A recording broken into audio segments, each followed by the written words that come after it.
Are so loved. You are so loved by so many people. So many people are.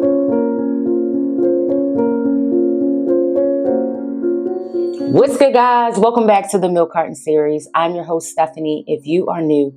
And as always, we thank you guys for tuning in. Today's episode and story I've been eyeing for a minute. It comes out of my hometown of York, Pennsylvania. If you did not know, that's where your girl was born and raised. And then I moved here when I was 12. I moved to Baltimore when I was 12.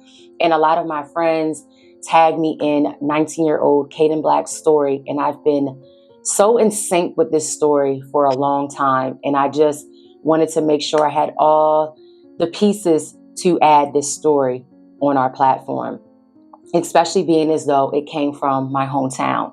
Now, I've been following in his Facebook group called Find Kadin Black for a minute. And like I said, this story has touched my heart, especially as a mother. And honestly, looking at Kadin, he looks like an older version of my son. And that just breaks my heart, like I said, coming from one mother to another. And I always sympathize with anyone missing a loved one. You guys know that. No case is too small or big to put on our platform, and that's why many tagged me. 19-year-old Kadin Black disappeared in December of 2022. At the time of his disappearance, he stood at 5'10", weighing around 160 pounds. He has an athletic build. He has dark brown hair with brown eyes. Such a handsome young man, honestly. Now, Kadin disappeared from Wrightsville, PA. He was last seen staying at the Fultz family home on 9 Vicky Lee Drive. His disappearance is a little mysterious for me as I begin to read, especially from the Facebook group. And it has been reported that he disappeared on December 17th, but there's also another date, December 18th. It has been stated he either disappeared late Saturday or Sunday morning. But there's a lot of mystery surrounding that, and we'll get into that. Now, as I stated, Kadin was staying with the Fultz family, and his family, per the Facebook group, they were the last individuals to see Kadin. So on that Sunday, December 18th, Maurice Black had sent Kadin text messages, and they went unread, and his phone went straight to voicemail. Now, what does Maurice do? He calls Chris Fultz's phone to ask, where's Kadin? He says Kadin must be asleep in his room. Then on Tuesday, Chris calls the family and states that he has not seen Kadin. And this is when the nightmare for the family begins. You sit there and you ponder and ponder and ponder, and you're like, you gotta wait, smack yourself in the face and like keep going. If he's out there, just come home. Just let us know that you're okay. So Chris tells the Windsor Police Department that Kadin must have left late Saturday because he was up early that Sunday morning. But the strange thing about that is Kadin's belongings were still in his room, besides his cell phone and his wallet and bank card. Now, on that Friday before he had been stated to be disappeared, Kadin had gotten paid. He had deposited his check into his bank account. And how do we know? Because there was a bank slip that was in Chris Fultz's car. He had driven Chris's car to go to the bank. Now, in that vehicle, Kadin's license was found along with the deposit slip, but there was no signs of Kadin. Now, there has been some confusion surrounding the pinging of the cell phone of Kadin's. Cell phone last pinged near Old Commons Road in Lower Windsor Township on Sunday the 18th. And on Monday, he was supposed to work a shift at nearby DeLauder's A1 Moving, but never showed up. And per the Facebook group, it had been reported that there's not been an exact location of where his phone was last seen, but it had been reported it was connected to the Wi-Fi of the Fultz family on that Sunday, December 18th. So it kind of doesn't really make sense that he disappeared on the 17th versus the 18th because his phone was still there. And Chris states that he must have left late Saturday, but that's kind of impossible if his phone had pinged from your home on the 18th. And the simple fact that his phone, wallet, and bank card were not there in the home. So that's why I say there's a lot of mysteriousness in this case. And the family also believes if Kadin left Saturday, how did the phone ping on Sunday around 9:30 in the morning? Connected to the Wi-Fi. And where's the phone? And there was a dog that was used to search the Fultz family home to search for that missing cell phone, but the cell phone has not turned up. Now, there has been some confusion that the family wanted to clarify regarding the 4Runner that Kadin had. They purchased this because they wanted to ensure he had something because he was living in PA with the Fultz family. Now, as I began to read, it had turned out that Chris had sold this 4Runner.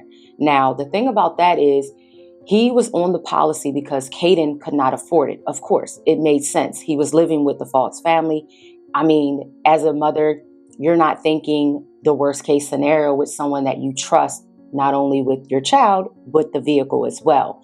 But somehow, some way, this vehicle actually was sold without the knowledge, or not even the knowledge, without even letting the family know that they had sold this vehicle after Kadin had disappeared. Now, Kadin's mom believes either two things had happened to him.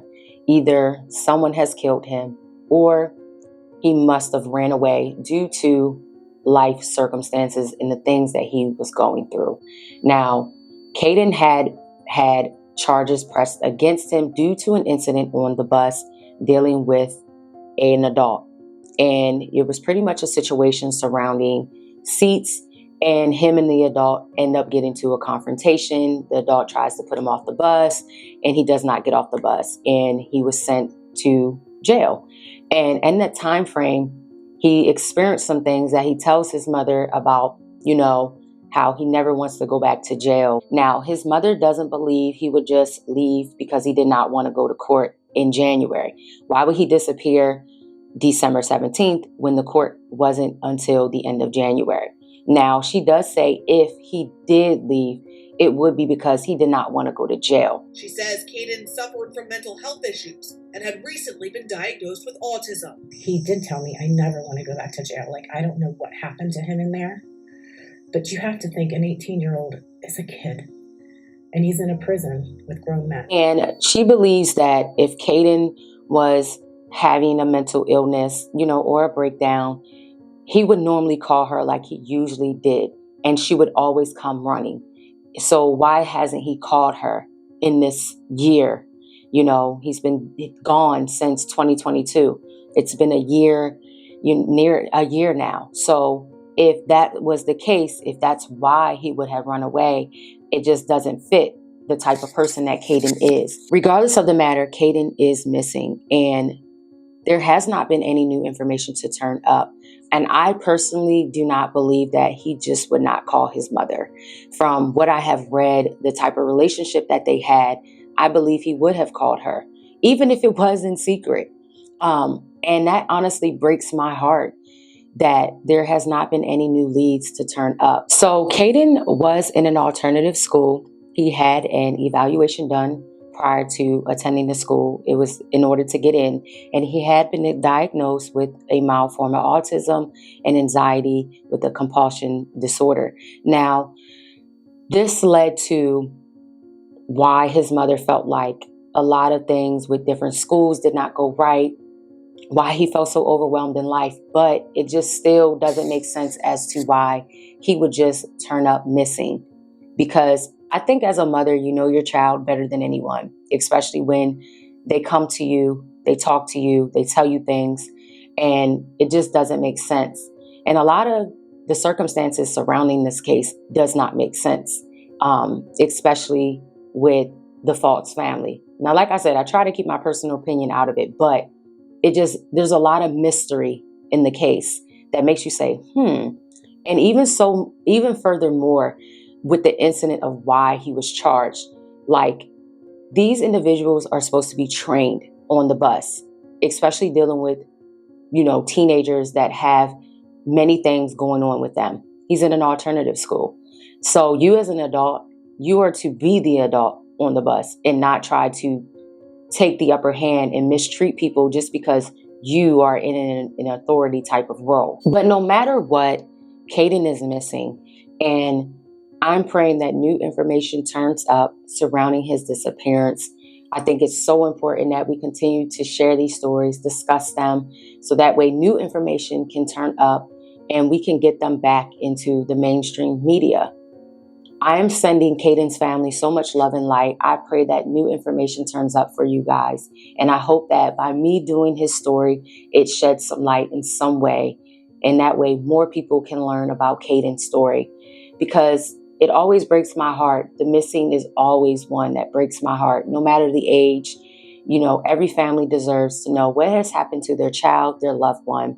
And it always comes from a place of love. So I'm sending you guys so much love and light, and I pray that new information turns up. Until the next episode, guys, I'll see you. The child, they get to go through that once, and I'm sure it's long, and I'm sure it's hard. But the going back and forth with it and not knowing, it is hell.